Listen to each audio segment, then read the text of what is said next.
effective in the treatment? And does the World Health Organization recommend the use of chloroquine to other governments?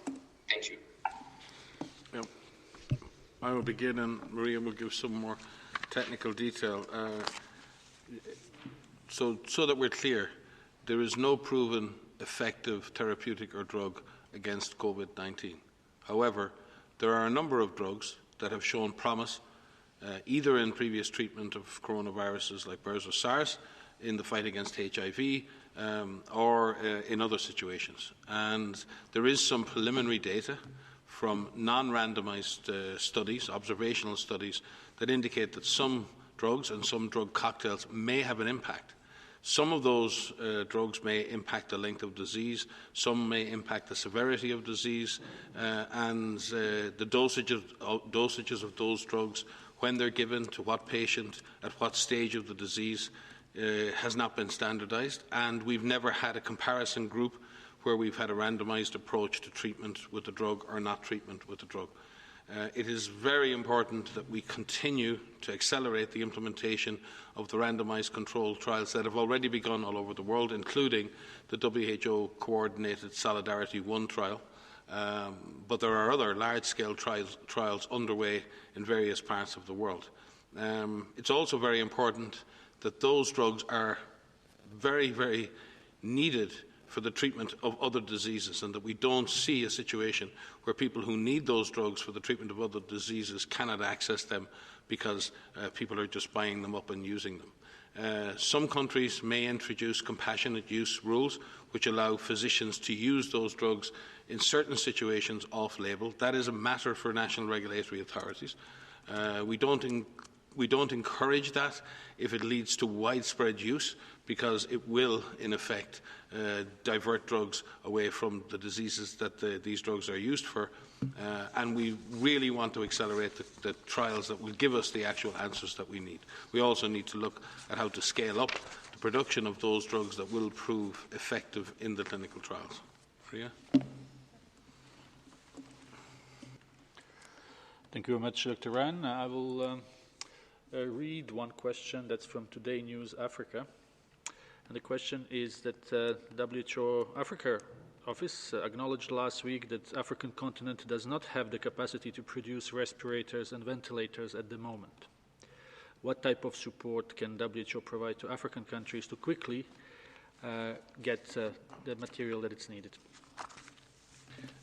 As the DG indicated, we've already sent large numbers of protective equipment and diagnostic tests to Africa. All countries in Africa can now make the diagnosis of COVID with support from ourselves, from Africa CDC and from others. We've been working with the World Food Programme, the Jack Ma Foundation and Africa CDC to bring PPE into Africa, as well as supplies from our own stockpile, which is based in Dubai. It is not enough. And you're correct, the issue of ventilators is a very difficult issue. One, because ventilators are technologically sophisticated, expensive, difficult to produce and distribute, and require very high levels of training in order to use them properly. There are lots of innovation at the moment in how we can scale up the production of ventilators and even use the ventilators that don't require a patient to be intubated. In other words, how can you support ventilation in a conscious patient? And there are all kinds of interesting solutions emerging on that front. The issue is getting those solutions to scale. But the one thing I will say from the perspective of supporting a severely ill patient, oxygen is something we need to discuss, because everybody's talking about ventilators, and that's important. A critically ill person struggling to breathe, a ventilator can be life-saving.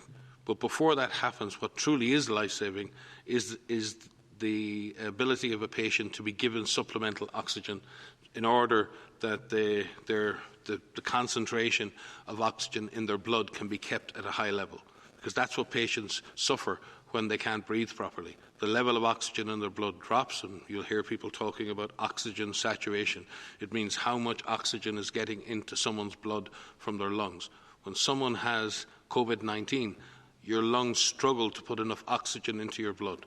by increasing the concentration of oxygen in the air that someone breathes, you allow more oxygen to reach the blood.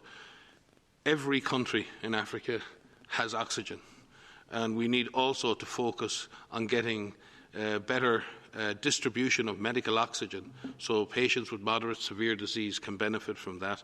We will work, and we are working with the World Food Programme, we're working with the UN in New York, and the DG has spoken to the efforts we're making to not only scale up the distribution of such equipment and supplies, but to coordinate that in a way that countries can expect a more smooth service in accessing those vital supplies.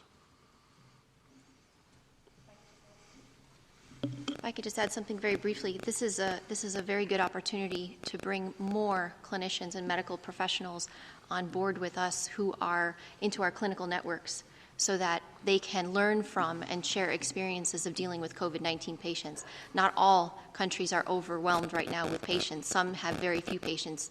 And it's time right now where we can be sharing experiences, we could be doing trainings that actually look at how patients are treated and what type of care patients who develop either moderate, severe, or critical disease could be cared for. So we could bring them on board and join our teleconferences that happen regularly with clinicians all over the world. Thank you very much, Maria. The next question is Christiana Ulrich from DPA German News Agency. Christiana, can you hear me? Hello, can you hear me? Yes, please go ahead. Yes, this is a question on Austria. The Austrian government has decided to make everyone wear a mask who's going into the shops. I understood from our previous briefings with you that the general public should not wear masks because they are in short supply. What do you say about the new Austrian measures? Thank you. I'm not specifically aware of that measure in Austria. I would assume that it's aimed at people who potentially have the disease, not passing it to others. In general, WHO recommends that the wearing of a mask by a member of the public is to prevent that individual giving the disease to somebody else. We don't generally recommend the wearing of masks in public by otherwise well individuals because it has not been up to now associated with any particular benefit. It does have benefits psychologically, socially, and there are social norms around that, and we don't criticise the wearing of masks and have not done so. But there is no specific evidence to suggest that the wearing of masks by the mass population has any particular benefit. In fact, there's some evidence to suggest the opposite in the misuse or wearing a mask properly or fitting it properly or taking it off and all the other risks that are otherwise associated with that. And there also is the issue that we have a massive global shortage, and where should these masks be and where are the best benefit? Because one can argue that there's a benefit of anything, but where does a given tool have its most benefit? And right now, the people most at risk from this virus are frontline health workers who are exposed to the virus every second of every day. The thought of them not having masks is horrific. So we have to be very careful on supply. But that is not the primary reason why WHO has advised against using masks at a mass population level. But I'll pass to Maria on the technical side. You may have something to add. Thanks. No, only to reinforce what Mike has said, that our recommendations are for in the community, we don't recommend the use of wearing masks unless you yourself are sick and as a measure to prevent onward spread from you if you are ill. The masks that we recommend are for people who are at home and who are sick, and for those individuals who are caring for those people who are home that are sick. But as Mike has said, it's important that our frontline workers, who we recommend standard and droplet precautions, have adequate use of PPE, and so that we make sure that we prioritize the use of masks for those who need it most. Thank you very much. Next question from India, from Banjo Kaur, down to earth. Banjo, can you hear us? Hi, can you hear me? Yes, please go ahead. Dr. Ryan, you must be aware that India, as part of its lockdown, is witnessing unprecedented humanitarian crisis in the form of movement of migrants from one part of the country to other. I do understand that you do not like commenting on individual countries, but this is an unprecedented humanitarian crisis. So what would be your advice to our government? And second question, it's not a question, it's just a clarification. None of the situation reports given by WHO says community transmission is happening in any of the countries, while we do know it is happening. So could you please clarify on that? Can you just repeat the second part of your question? I said the situation reports which WHO gives us every day, there are countries and the stage of transmission mentioned against those countries. Against none of the country there is mention of community transmission, while we do know that some countries are witnessing community transmission. So could you please clarify on that? Yeah, I think we'll go back and look at our websites and see if the situation there. I don't believe we've indicated that there is no community transmission in somewhere like India, but we will definitely check that. But going back to, I think, what is the more important part of your question, which is the impact of lockdowns. Movement restrictions in any situation are number one, need to be taken very carefully, and two, obviously, regardless of their intent, are very difficult to accept by communities and by others, because people need to move and want to move for family reasons, for economic reasons, and for many other reasons.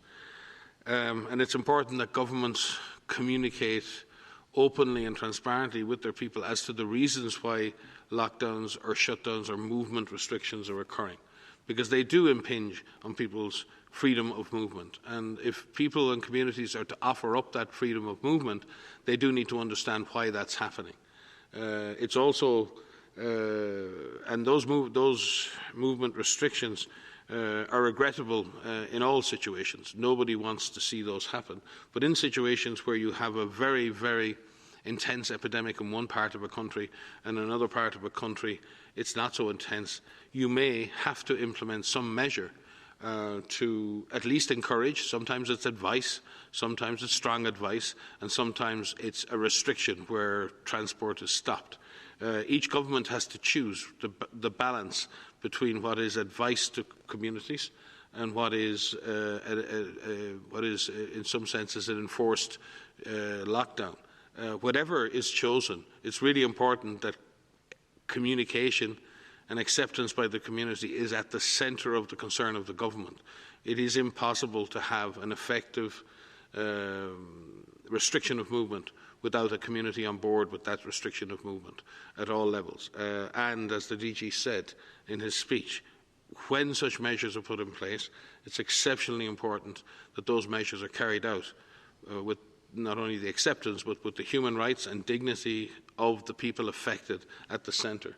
Now, that is not always easy, but that is what should be as part, at centre of the objective of the process.